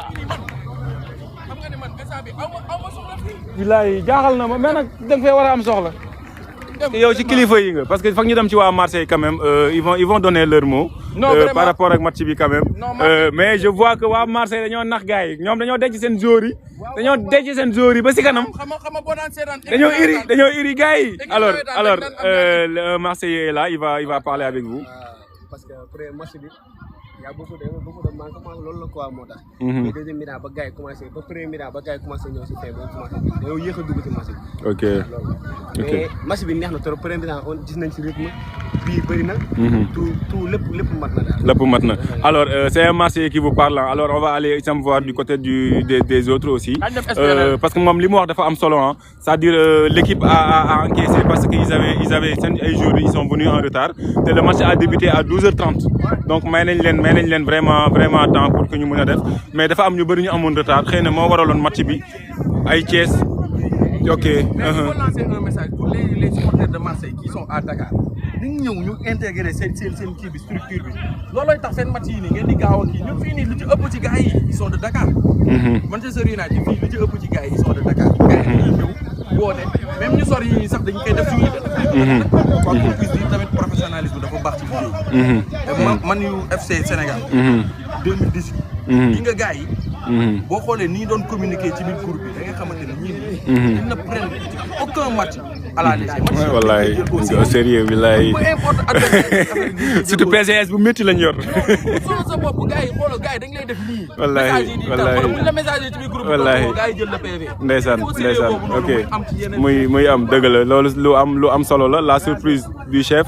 mooy que ne Mountakha du booyu kenn gis ngeen ko sama gars yi yéen ñi nga doon laaj Mountakha du booyu kenn xool leen ko de munte ngi nii instant bi moom itam dafa déplacé wu ñëw alors kenn du leen ko présenté léegi je pense que léegi quand je vais parler de Mountakha dootuma ko présenté kenn il n'a plus ce droit sax ñuy wax di ko présenté alors c'est la dernière fois dafa ñëwoon xam naa nag pour tàggu ma nag yëfu nante alors keneen kii mu ngi nii moom mooy Palay le vainqueur du tournoi mu FS bi gars yi itam jox nañ ko mayoom quand même alors Palay bi ngeen di gis nii mooy tournoi e-football bi moom moo ko jël alors mun nga trophée bi mi ngi noonu alors trophée bi nii la ko gars yi jox tàllalal voilà alors gis ngeen gars yi trophée bi lañ ko jox moom moo ko mérité moo ko gagné voilà.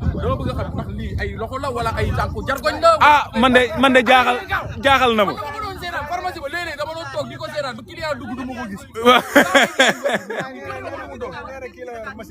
non kii kay ay manette la yor kii ay manette la yor ay manette. non ay manette la yor non Palay Sylla ay manette la yor alors Palay ban message ngay lancé gars yi balaa waa ñëw ci Mountakha.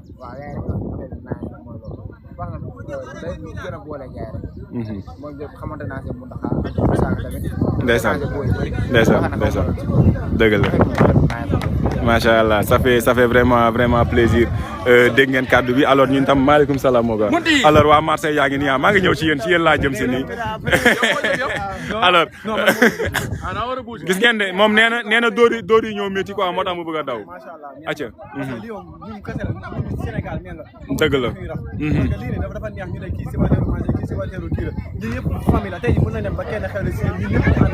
dëgg la dëgg la dafa neex ñun ñëpp ñu àndandoo demaat feneen marché mën nañoo tase di décembre léegi ànd toogandoo billahi amin waaw bu la neexee reebe bu la neexee waaw incha allah ñu ngi góorgóorlu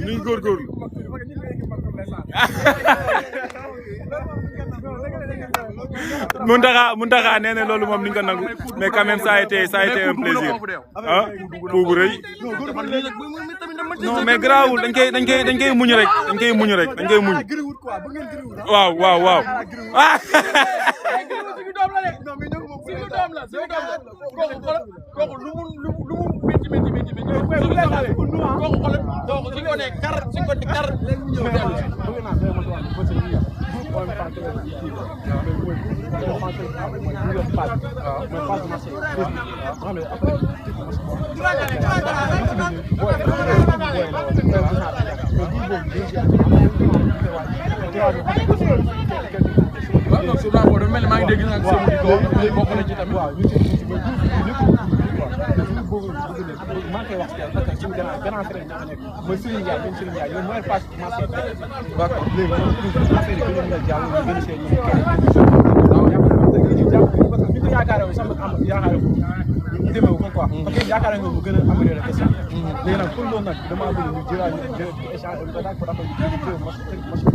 pour que ñu def ko benn kii avant tournoi yi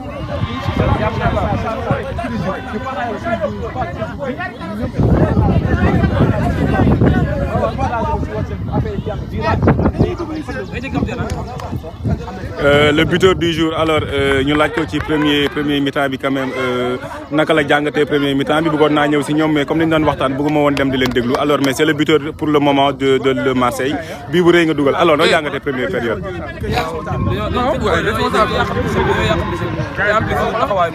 wala nga dem fële ne da ngay laajte Cheikh mais ki moo yore communication mooy chargé de com. acca waaw yow la ñuy déglu équipe bi dañoo xaw a yàqam de trop ba plus ñoom dañuy ñëw rek pour rek rey match bi génn te demeewul noonu dañoo xaw a xeeb ñi moo tax mais deuxième mi-temps dañuy ñëw defaraat suñu taxawaay ñëw rey match bi remonté leen génne match. ah bon donc noonu nee na ñoom dañuy ñëw remonté. ah bon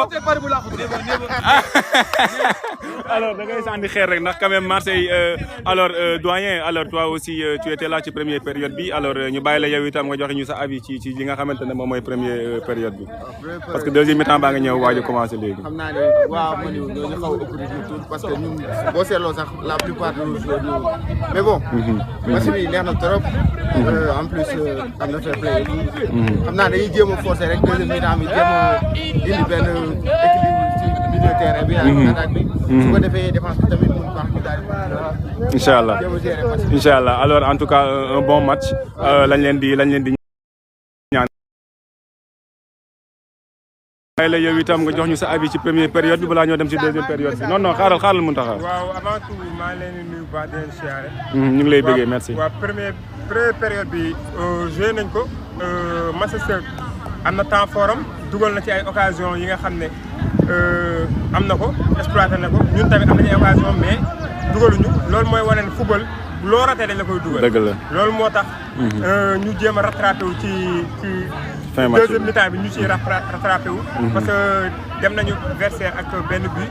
donc am nañu yaakaar ne dinañ égaliser. alors deuxième mi-temps bu neex alors moom moo ñuy xaar parce que quand même je vois qu'ils ont du niveau man nag li ma jaaxal rek mooy ndaanaan bii taxaw le petit que vous voyez là il a eu l'opportunité sànq ci première période bi vraiment de marquer un joli but mais il a préféré chercher le collectif te nag football dafa am foo xam ne boo fa tolloo parfois da ngay am ji koy sàcc nga dóor de alors noo jàngatee première période. première période bi mel na lool suñu côté parce que en fait gars yi ñooñu mënoon 3-0. après si la dugg premier mi-temps bi sax lañ def changement. waaw parce que dafa ñëw tardivement moom moo tax mais ñoom bi ñu ñëwee ba léegi quand même niveau bi changé na loolu moom on le reconnaît.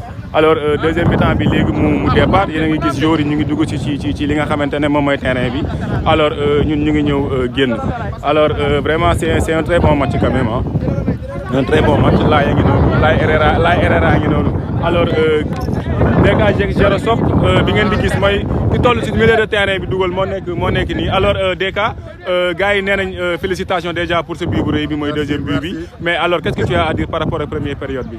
waaw man bi il fallait que ñoom tamit ñu subir benn 5 minutes ñun bokk. parce que 3-0 nga joué mëne 3-0 ak équipe bi loo ko ëpp doole. va falloir ñoom tamit ñu kii loolu moo feeñ quoi. alors moo tax deuxième mi-temps fin de première mi-temps bi ñu xaw a bàyyi tuuti quoi. ñu xaw a bàyyi. mais nag dañuy jëlaat suñu kii. mais ñoom nee nañ deuxième mi-temps bi dañ koy gagné ah waaw alors Guèye Teranga alors Guèye balaa maa dem alors na jàngatee première période bi balaa maa dem.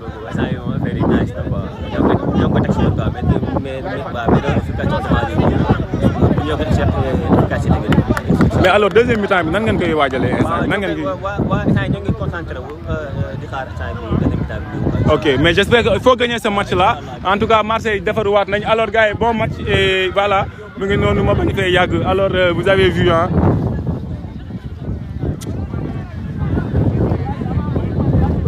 alors gars yi gis ngeen daanaan yaa ngi nii les dirigeants les coachs ils sont là ils ont fait du bon boulot mais je vois que le coach il est énervé ci fin temps bi xaw ma nag lan moo ko waral ndax bii bu ñu encaissé je l'ai entendu même dire des gros mots alors coach c'était quoi le problème. kan mooy Ndiaye Dexeya.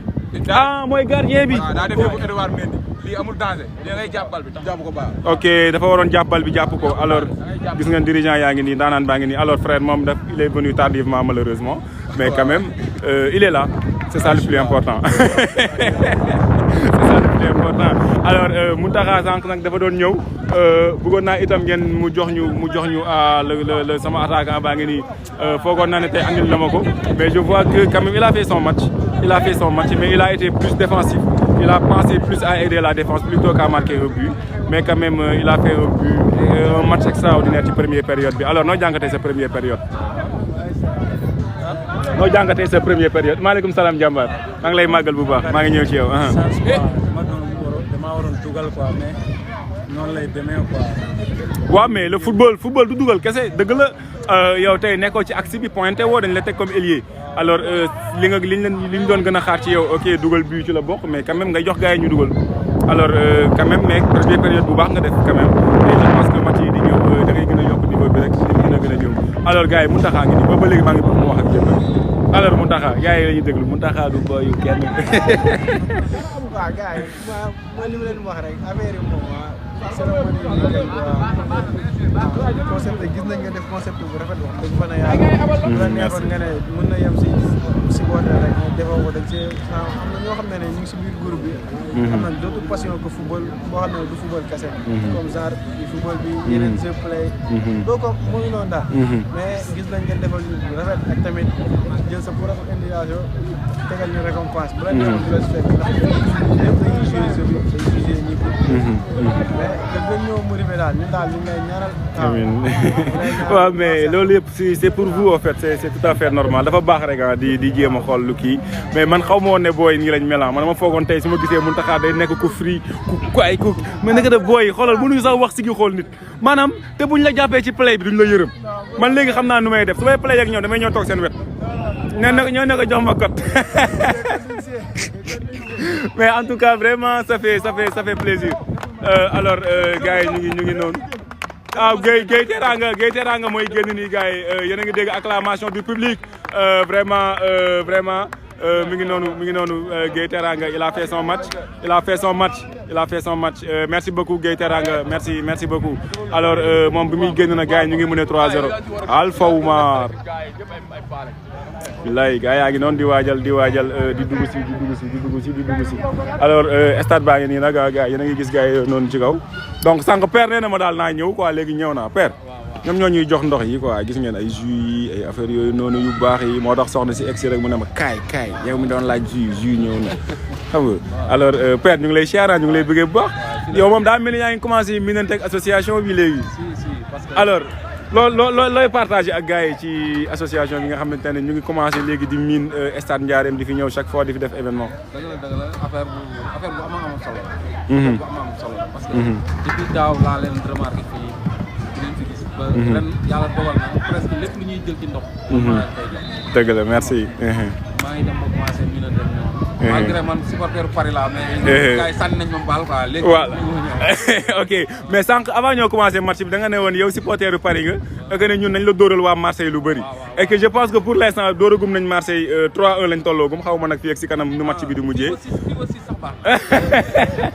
fii ba 6 baax na alors soxna si yow xam naa ñu ngi ñëw song si la si kanam tuuti incha allah ñu ngi lay nuyu bu baax a baax et jus yaa ngi nii gars yi stade Ndiarème donc xàmmee leen ko bu baax a baax pour ñi nga xamante ne itam ñu ngi ñuy seetaan dañuy déglu képp ku fi ñëw ci événement rek que muy match wala dara nga ñëw ngeen xàmmee ko bu baax a baax lépp luy ndox bu baax jus moom moo koy jaay alors ñu ngi koy remercier bu baax a baax jërëjëf merci beaucoup ñu ngi leen di bëggee gars yëpp champion alors les mancuniens ils sont là les gars ils sont là il y a un autre qui est là alors il m'a dit tout à l'heure que dinaa ñëwaat donc il est là alors lan nga am looy passer comme message comme fans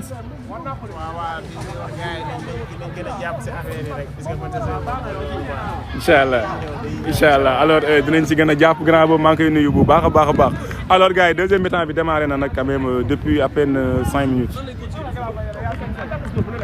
mais boy baal leen ma de ñaata temps nga teewagum mais yow boo futeeku yow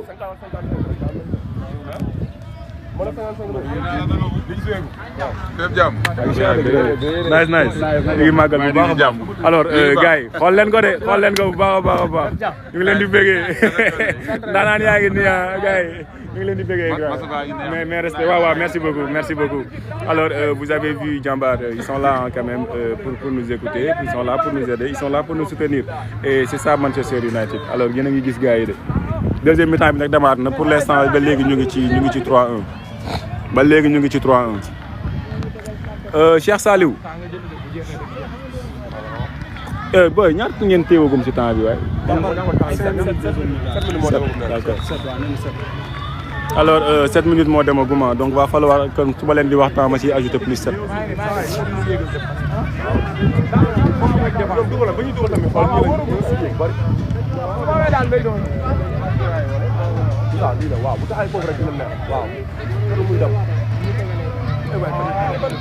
ah gars yi tapoté leen nag waaye yéen association bi moom mu ne ngeen def ay tapotage ay 5,8 cas yi nii gars yi alors acca gars yi acca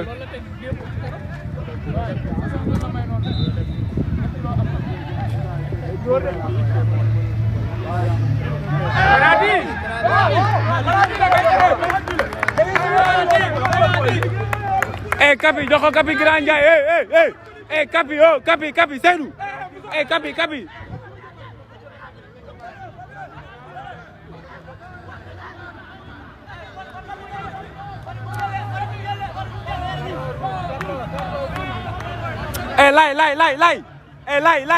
lay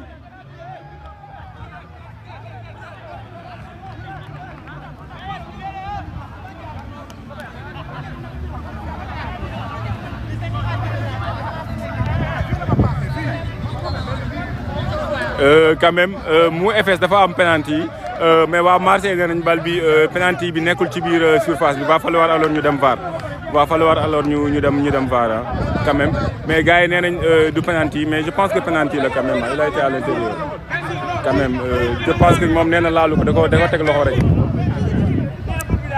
mais Grand Ndiaye ka ana Kapi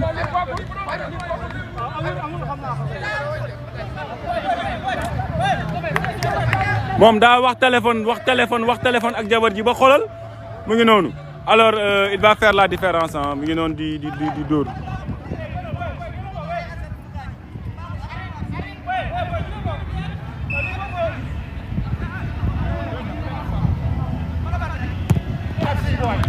alors 4-1 pour Mou FS Manchester United fan Sénégal penalty baa ngi noonu lañ dugal léegi alors Moussa moo ko dugal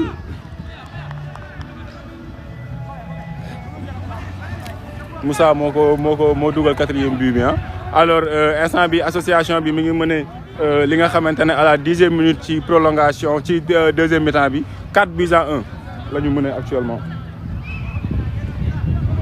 gars yi nag bëgg naa eggale ñu filmer match bi quand même mais sama téléphone bi itam ça va finir par se décharger honnêtement mais grawul ñu ngi à la ok comme ñu ngi actuellement à la 10e minute y a pas de souci aca ñu gérer li des mais quand même déjà kóol bi mu ngi wàcc quand même.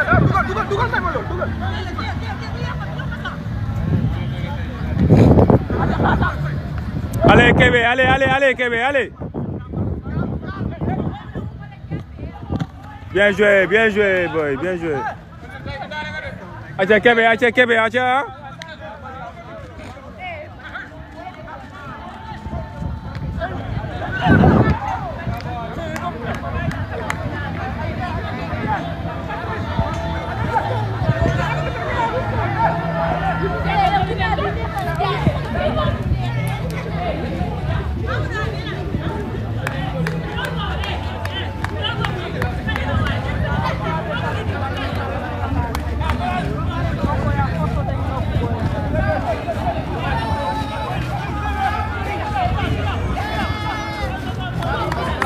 ñan xale yu jigéen yaa ngi noonu acca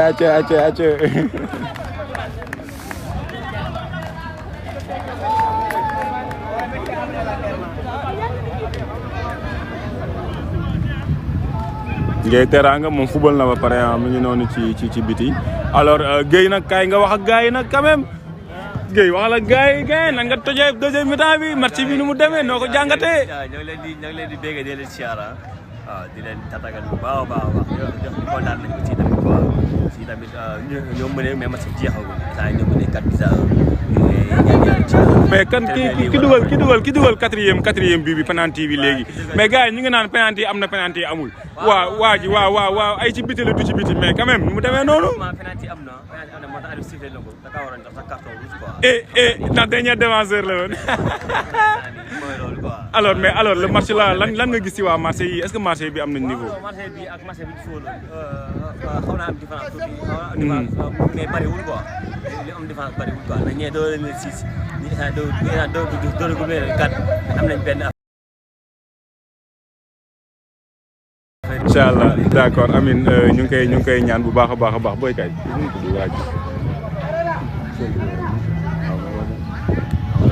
waaw mais ko yow da ngaa ñëw bi nga ñëwee xàmmee woom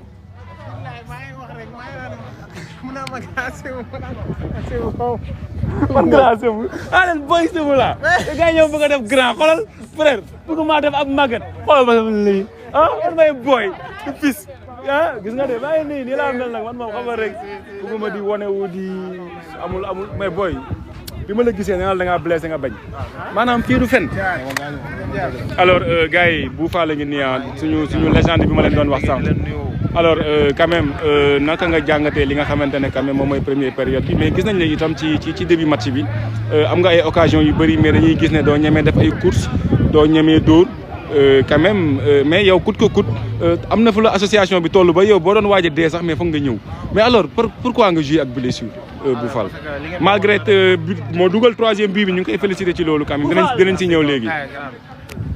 aja avant tout maa leen di nuyu di leen bëggee man la bu Fall waaw comme ni nga ko waxee rek joué nañ ak blessure mais genre nekkul lu ñu gën a mais comme ni nga wax rek gars yi dafa am fu ñu toll daal parce que association moo ñu mën loolu moo tax. waaw am na lu doon demee du forcé di joué quoi. gars yi comme ni ñuy wax rek ñëpp on est famille moo tax quoi ñu joué ak blessure alhamdulilah quoi.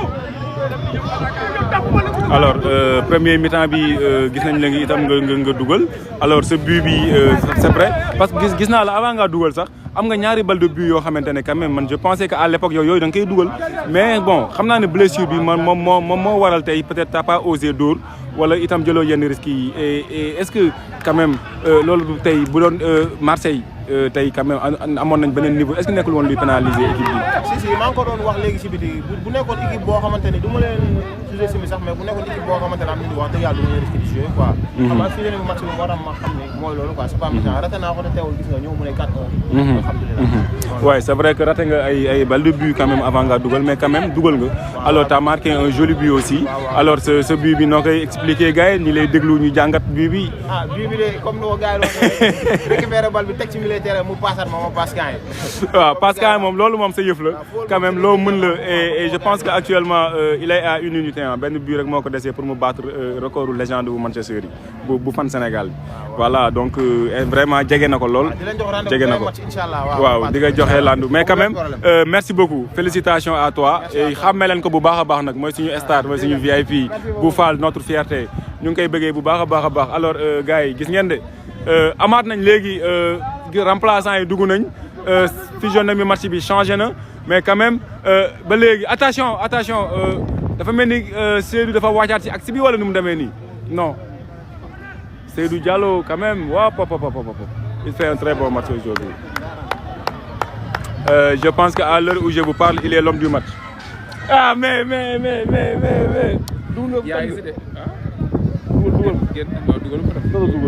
wax naa sa waay daal retraité lan lay am man maa dugal non homme du match déedéet loolu taxul nga nekk homme du match waxal rek sori mo ko de après taxul nga nekk homme du match esa bi taala si dafa génn taala si dafa génn attends taala si dafa génn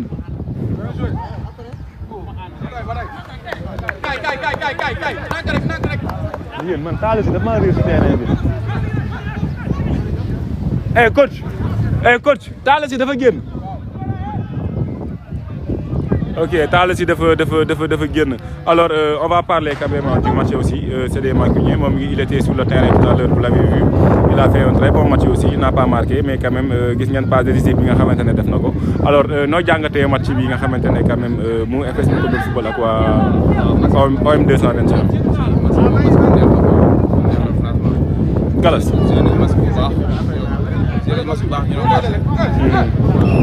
on a amené un résultat 3-3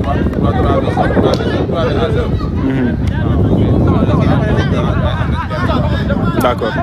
gars yi ñu ngi si. affaire yi moom affaire yi neex na trop quoi. macha allah alors naka nga jàngatee convocation bi est-ce que nekk na yow la rafetlu ou boo sañoon tey association bi ñëpp ñëw. si su ma sañoon ñëpp ñëw quoi ndax affaire dafa yaatu te man seet dafa yaatu. partout dans le monde. partout dans le monde. fépp foo dem supporter man seet bi. yaakaar naa ñoo mën nañu ñëw si àdduna. ci supporter ça c'est vrai. kon nag affaire moom xam nga mën gën a yaatu quoi. gis naa sama bopp bu baax. ok macha allah ça fait plaisir na si ñëpp gis seen bopp alors waaw ok c'est-à-dire que c'est les Marseille yi maanaam sànq yéen a ngi dégg ñoom ñu ngi ñu doon wax naan ñu ñoom en fait dañoo team bu mag la en fait Marseille mais nag tey ñoom team bi ñu andi nii ay boy la ci ñoom seen ay team moom mooy tax ñu tuddee leen OM 221 mais quand même ñoom ñu ngi préparer quelque chose de costaud donc c'est de ça qu'il veut parler avec vous et c'est de ça aussi qu'il veut parler alors ñu déglu ko il va se présenter tout d'abord ñu bàyyi ko mu présenter wu et après voilà am na lu mu bëgg a waxtaan ak man nag ça moom ça se fera en privé mais quand même on va vous laisser mu waxtaan ak yéen partager li nga xamante ni il peut le faire publiquement. bismillah. asalaamaaleykum maa ngi tudd Bassirou Thiam. Bassirou. supporter olympique de Marseille. waaw team bi ñuy gisee nii. team OM 221 la mooy boy yu ndaw yi. mais am na team boo xam ne moom mooy au niveau de national. boo xam ne gars yi nekk ci Sénégal ñu ngi ci groupe boobu mooy OM Fans Club Dakar. boobu noonu day regroupé fépp supporter Marseille nekk. ci Sénégal day. yaa ngi ci foofu. voilà léegi nag ñun dañoo amoon benn tournoi bu ñu préparé ci janvier bi. donc au niveau ci équipe bu mag bi. bokkul ak tournoi wu Ligue des Champions bi may dégg. ok bokkoon nañ ci. ok mais malheureusement eggali wuñ ko. ok mais fii nii dañoo duggaat ci beneen tournoi. donc. même tournoi Ligue des Champions bi la. waaw même boobu la. ok même boobu ok donc dañ ci bëgg a dugaat. donc ñu gis ne waa Manchester. fan Sénégal. voilà Manchester Sénégal bi. donc pourquoi pas ñu am ak ñoom match amical gis nañ ñi nokkatoo suñu booy yi léegi nag ñu bëgg a jël équipe bu mag bi léegi nag. testé leen waaw testé leen quoi. d'accord inchallah je pense avec plaisir dina lu war a mën a nekk la parce que du demande quand même comme ni ñu koy waxee nous sommes tous des Sénégalais et chacun de nous am na ku muy supporter donc tey ñoom itam bu ñu amee compétition boo xam ne bëgg nañ fa dem dañuy jàppee loolu considérer ko comme match de pré-saison donc va falloir itam ñoom ñu côtoyer les grands. Et il considère MouFS Manchester United Fan Sénégal comme étant une association boo xamante ne am na équipe boo xamante ne quand même ñoom mën nañ cee profité pour jéem a xëy na jël revanche bi nga xamante ne ñoom andi nañ seen booy yi ngemb nañ booy yi andi leen mais ils se sont dit que booy yi ñu ngemb nag foog ñu andi mag yi alors c'est avec plaisir je pense que plaisir lay doon ci ñun ñu def ko c'est un plaisir pour ñun ñu réaliser ko inchallah on fera le tout ci kattanu yàlla pour vraiment réaliser leen loolu vraiment alors les gars. loolu maa ngi ñëw ñu jëlante coordonnées yeeg yu demee noonu gars yi actuellement ba léegi ñu ngi à 4 Garnacho sama caat baa ngi nii alors gars yi caat baa ngi nii Garnacho moo caat a ngi nii gis ngeen ko de moom mooy suñu Kobe Minu en quelque sorte alors naka nga jàngatee match bi balaa ngaa dugg ci terrain bi nag gis naa ne dugg yaa ngi waajal neex na trop ñoo leen mën de voilà donc mbaa yow boo duggee di nga def différence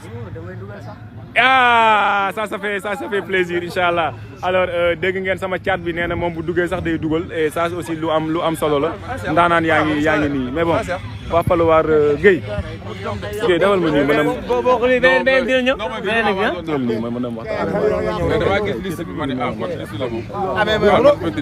baal ma rek teel ma terminé ak yéen laa jug nag yéen jug naa ay 9 heures ma yàq baa nga dalal ko.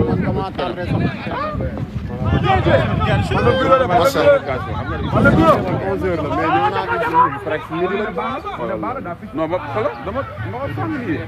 gis gars yi bind ne xaw ma 3. Omar loo wax nga ne loo wax ci dóoru Alpha bi loo wax ci dóor. waxuma dara de bu ma tooñ de. Udah rasa ini megang. Kipa baik. wóyul militaire wax na dëgg sonn na de. mu ngi dugg kay Cheikh Sall mu ngi si milieu bi. waaw loolu am loolu laa wax de.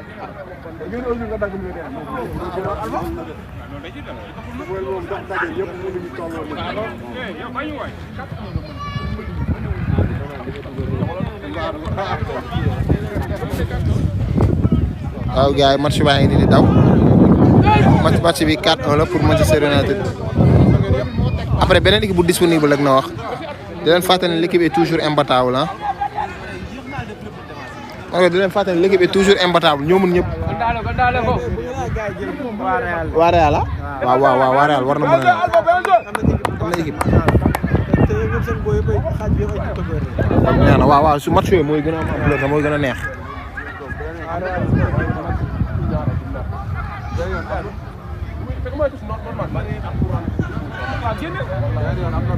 koo bëgg a génne yow.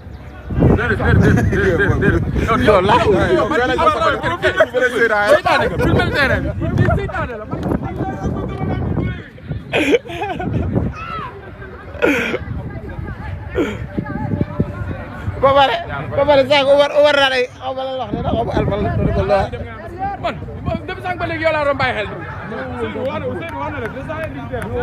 waaw an ko ma dénkool moom du ñëw. ah loolu lay wax. Tafsir loolu la nga amu nii. Tafsir yaa ngi la nga amu de.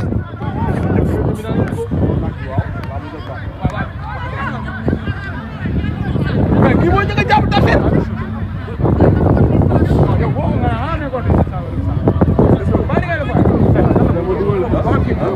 coach yi waaye coach yi dañoo ragal a jël seen responsabilité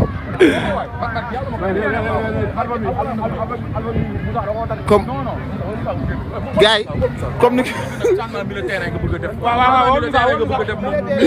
gars yi comme ni ko xamee coach yi dañoo bëgg a def changement mais dañoo ragal jël seen responsabilité coach yi dañoo bëgg a def changement lañ bëgg a def mais instant dañoo ragal a jël seen responsabilité moom mii ngeen di gis nii moom ci côté yi la bokkoon mais instant bëgg a dugg si instant benn jour lañ bëgg a génnewaat muy numéro 45 bi waaw gars yi comme ni ngeen ko waxee rek remplaçant remplacé prophète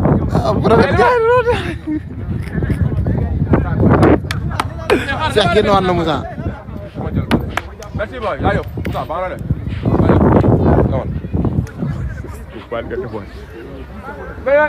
Acha Elimane, le meilleur joueur du monde. Gars yi génn nañu Moussa de prophète gars yi loolu neex. Acha Elimane. Ah? Ah? Boy bi mi ngi ni boy bi dugg na. Boy bi la tegal. Boy bi la tegal.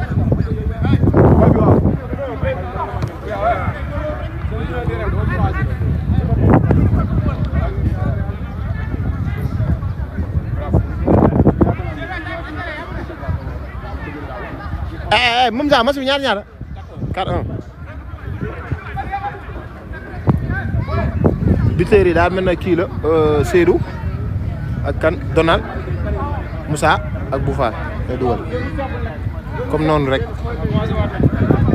Bouf tamit raté na fi ñaari occasion am dugalu ko te def lu ko neex léegi promet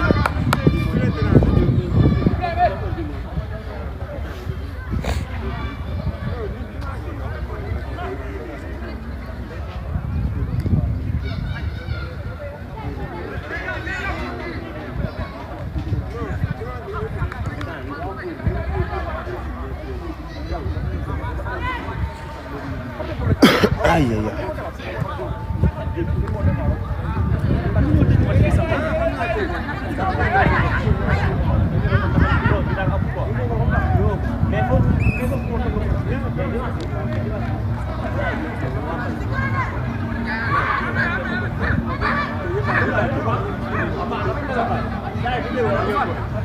ah waa gaan dégg nga waaw du changé